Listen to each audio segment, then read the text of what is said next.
સૌથી પહેલા વાત કરીએ રાહુલ ગાંધીની ભારત જોડો ન્યાય યાત્રા જે ગુજરાતમાં પ્રવેશી ચૂકી છે અને રાહુલ ગાંધી સંબોધન કરી રહ્યા છે। कह दिया हिंदुस्तान में कोई जात नहीं है, सिर्फ गरीब है अमीर है ना। एक उद्योगपति है गौतम अदानी, आप उसको बहुत अच्छी तरह जानते हो ना।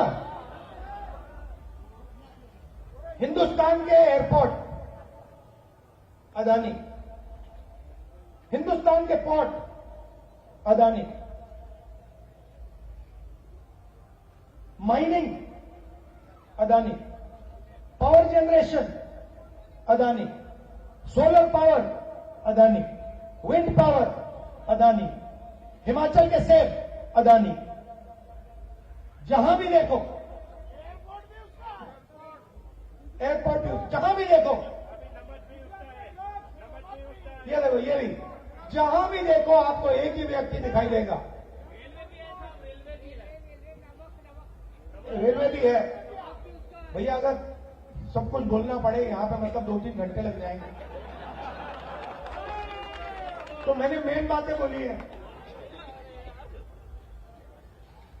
तो राजनीति कैसे हो रही है? 2-3% लोगों को देश का सारा धन पकड़ाया जा रहा है। मैं 4000 किलोमीटर चला हूं कन्याकुमारी से कश्मीर, ठीक है। रास्ते पे हजारों युवा मुझे मिले। सबसे बड़ा मुद्दा हिंदुस्तान में बेरोजगारी है।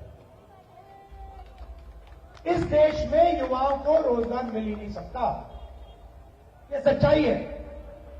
पहला मुद्दा बेरोजगारी, दूसरा मुद्दा महंगाई। इस देश में युवाओं को रोजगार मिल ही नहीं सकता, कुछ भी कर लो। क्यों? क्योंकि जीएसटी लागू की, नोटबंदी लागू की। भैया आपने शर्ट खरीदी, कितने की खरीदी? ये आपका नाम क्या है? 1200 की खरीदी। जीएसटी कितनी दी आपने? देखो आप जानते भी नहीं हो।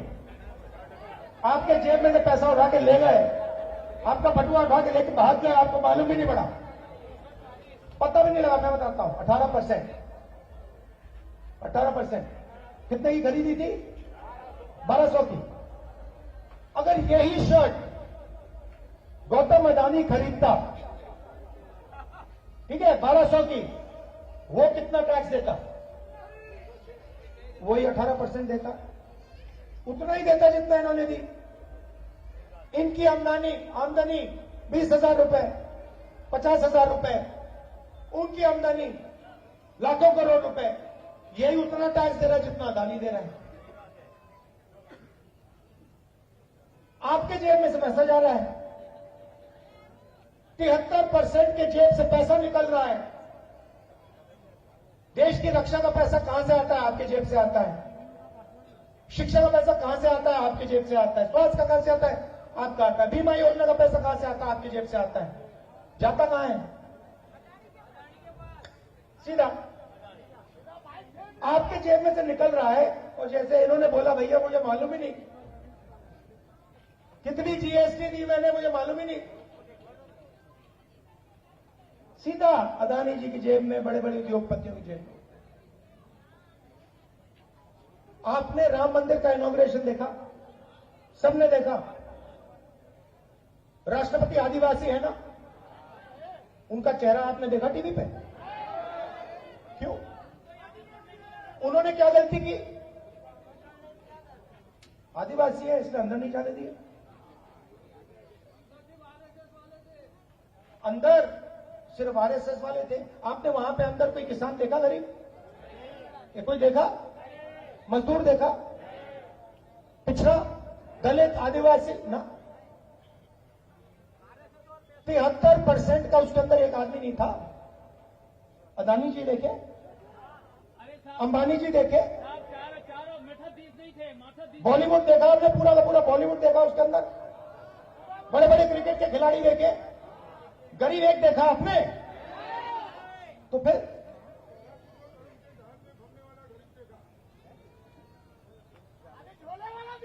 हाँ, तो ये हो रही है राजनीति। इसीलिए हमने भारत छोड़ो न्याय यात्रा शुरू की है। इसीलिए हम 4000 किलोमीटर चले। आप कहोगे भाई 4000 किलोमीटर चलने की क्या जरूरत है, हमारी बात ही नहीं रखते। कुछ भी कर लो मीडिया वाले, जो देश के मुद्दे हैं कभी रखते ही नहीं है। बस भैया साहब, अगर भैया देखो, अच्छा मीडिया है किसका? मोदी जी का नहीं है, बड़े बड़े उद्योगपतियों का है। आप जानते हो नरेंद्र मोदी जी ने हिंदुस्तान के 100 सबसे बड़े उद्योगपतियों को कितना कर्जा माफ किया है? 16 लाख करोड़। 16 लाख करोड़। अगर भैया कांग्रेस पार्टी 50 उद्योगपतियों का 16 लाख करोड़ रुपया माफ कर देती तो 24 घंटे आपको कांग्रेस पार्टी मीडिया में दिखती। हमारी राजनीति किसान की है, मजदूर की है, गरीबों की है। 1 मिनट नहीं दिखते हम लोग। नरेंद्र मोदी जी की राजनीति अरबपतियों की मदद करने की है, 24 घंटा दिखेंगे। उनका है वो टीवी, आपका थोड़ी है। पहले रास्ते थे, 73% के रास्ते थे। कौन से रास्ते थे? पब्लिक सेक्टर था, BHEL, HAL, ये संस्थाएं थी। किसी को दिल में देशभक्ति थी तो कहते थे भैया आप जाके सेना में जाइए, एयरफोर्स में जाइए, नेवी में जाइए। वो भी रास्ते रोक दिए। पब्लिक सेक्टर को एक के बाद एक प्राइवेटाइज कर रहे हैं। और अग्निवीर योजना तो आपने बहुत अच्छी तरह समझ ली है, देख लिया है। 2 तरीके के शहीद हैं अब, एक रेगुलर आर्मी वाला और दूसरा अग्निवीर। दोनों एक साथ लड़ेंगे, दोनों एक साथ लड़ेंगे। एक की 6 महीने की ट्रेनिंग होगी, दूसरी साइड चाइना वाले 3-4 साल की ट्रेनिंग लेके आएंगे। हमारे अग्निवीर जाएंगे 6 महीने की ट्रेनिंग लेकर। जब वो शहीद होंगे उनको कहा जाएगा देखो तुम अग्निवीर हो, तुम्हें शहीद का दर्जा नहीं मिलेगा, तुम्हारे परिवार को पेंशन नहीं मिलेगी।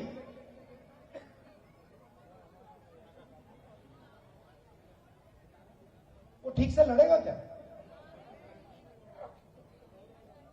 सवाल नहीं उठता।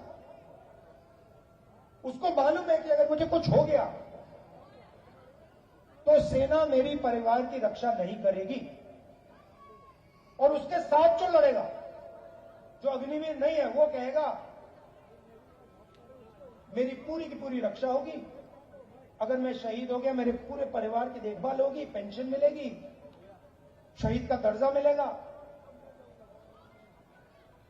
तो नतीजा आपको मालूम है। अग्निवीर क्यों आया?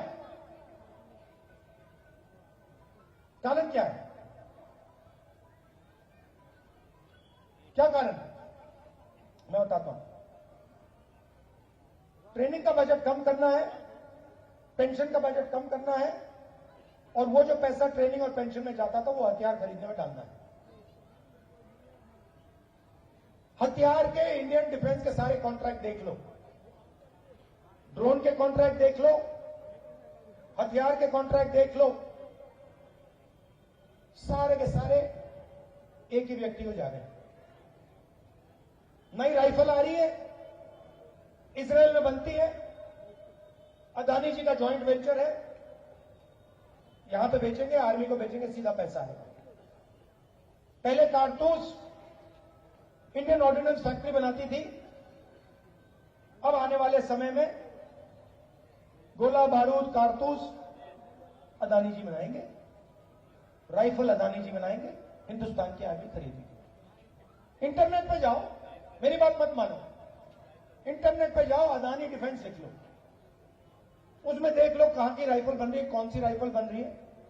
ड्रोन कहां का है, कैसे बेच रहे, सब लिखा हुआ है वहां पर। तो ये हो रहा है देश में। जनता को बांटते हैं, नफरत फैलाते हैं, एक धर्म को दूसरे धर्म से लड़ा देंगे, जात को जात से लड़ा देंगे, भाषा को भाषा से लड़ा देंगे, नफरत फैला देंगे, और फिर उसके बीच में आपका सारा का सारा धन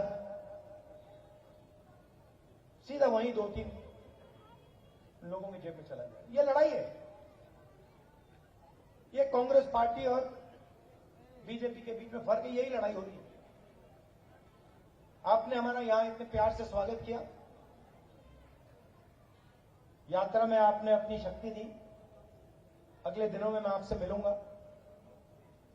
बहुत टाइम मिलेगा मिलने के लिए, सेल्फी लेने के लिए, हाथ मिलाने के लिए। आप सबका दिल से धन्यवाद करना चाहता हूं। नमस्कार, जय हिंद। बहुत बहुत धन्यवाद राहुल जी। मैं विनंती करता हूं मुकुल वासने।